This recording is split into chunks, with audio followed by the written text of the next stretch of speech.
Hi అందరికీ. Trip day 2లో విజయవాడలో దర్శనం ఎలా జరిగిందో ఈ వీడియోలో చూసేయండి.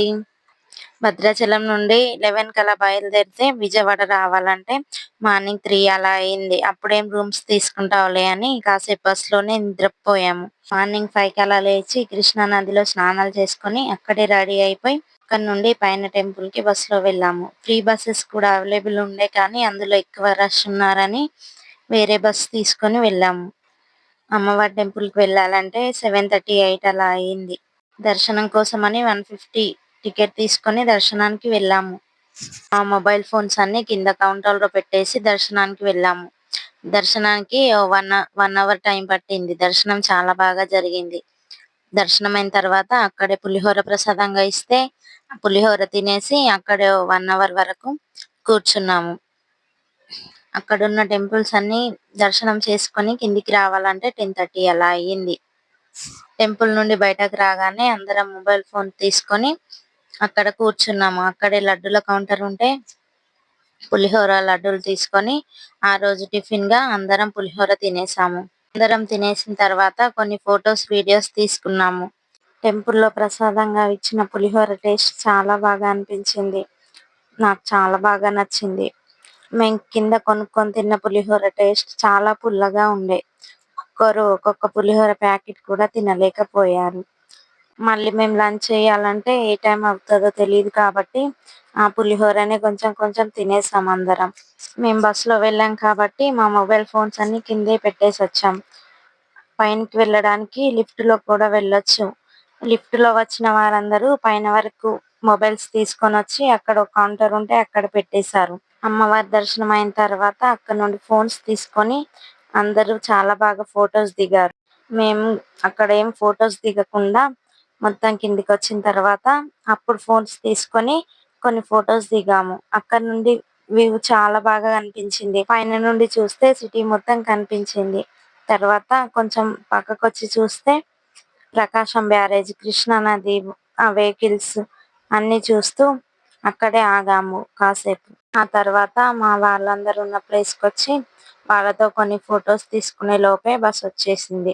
అందరం కలిసి బస్ దగ్గరికి వెళ్ళి బస్‌లో ఎక్కి కూర్చున్నాము.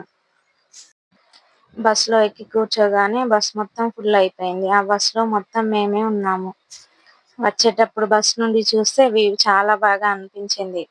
కొన్ని వీడియోస్ తీసుకున్నాము. మేము మార్నింగ్ కింద నుంచి పైనకి వెళ్ళేటప్పుడు బస్‌లో చాలా రష్ ఉండే. మాకు సీట్లేం దొరకలేదు. నిల్చొని వెళ్ళాం కాబట్టి ఆ వ్యూనంతా చూడలేకపోయాము. వచ్చేటప్పుడు చూస్తే చాలా బాగా అనిపించింది అందరికి. ఫస్ట్ డే భద్రాచలంలో దర్శనం చాలా బాగా జరిగింది. తర్వాత విజయవాడ అమ్మవారిది కూడా దర్శనం చాలా బాగా జరిగింది. ఎక్కువ టైం ఏం పట్టకుండా తొందరగానే వెళ్ళి దర్శనం చేసుకొని వచ్చేసాము. నెక్స్ట్ తిరుపతిలో దర్శనం ఎలా జరుగుతుందో చూడాలిగ. మా వాళ్ళందరికి టికెట్స్ ఉన్నాయి కానీ మా 5గురికే టికెట్స్ లేవు. అక్కడికి వెళ్ళిన తర్వాత టికెట్స్ దొరుకుతాయో లేదంటే సర్వదర్శనంలో వెళ్ళాలో కూడా తెలియట్లేదు. ఏం జరుగుతుందో చూద్దాం. కనకదుర్గ అమ్మవారి దర్శనం అయిన తర్వాత పక్కన ఇంకో అమ్మవారు ఉంటే అక్కడికి దర్శనానికి వెళ్ళాము. అక్కడ పంతులు గారు మా పేర్ల మీద అర్చన చేసి మా చిన్నోడి మెడలో అమ్మవారి తాయెత్తు వేశారు. వాడు ఆ తాయెత్తు వేసిన నుంచి దాన్ని నోట్లో పెట్టుకొని దాంతో ఆడి ఆడి విజయవాడ నుంచి బీచ్‌కి వెళ్ళాము. ఆ బీచ్ వాటర్‌లో ఎక్కడ పడేసుకున్నాడో ఏమో! ఆ తాయెత్తుని వాడు 1 డే కూడా ఉంచుకోలేదు. టెంపుల్ నుండి కిందికొచ్చాక అక్కడే షాప్స్ ఉంటే అమ్మవారి ఫోటో తీసుకున్నాము. మా చిన్నోని కోసం రిమోట్ కంట్రోల్ కార్ కోసం చూసాం కానీ అదెక్కడా కనిపించలేదు. ఓ ఎలిఫెంట్ బొమ్మ తీసుకొని, ఇంకో షటిల్ తీసుకొని కిందికొచ్చి బస్‌లో కూర్చున్నాము. బస్‌లోకొచ్చి కూర్చున్న వెంటనే వాడు మళ్ళీ డాన్స్ స్టార్ట్ చేశాడు. విజయవాడ నుండి చీరాల బీచ్‌కి బయలుదేరాము. చీరాల బీచ్‌కి బయలుదేరగానే అందరికి చాలా ఎక్సైట్‌మెంట్‌తో అందరున్నారు. బీచ్‌కి వెళ్తే ఆడుకుందామని. అందరం బీచ్‌లో చాలా ఎంజాయ్ చేశాము. బీచ్ వీడియోస్ అన్నీ నెక్స్ట్ వ్లాగ్‌లో పెడతాను.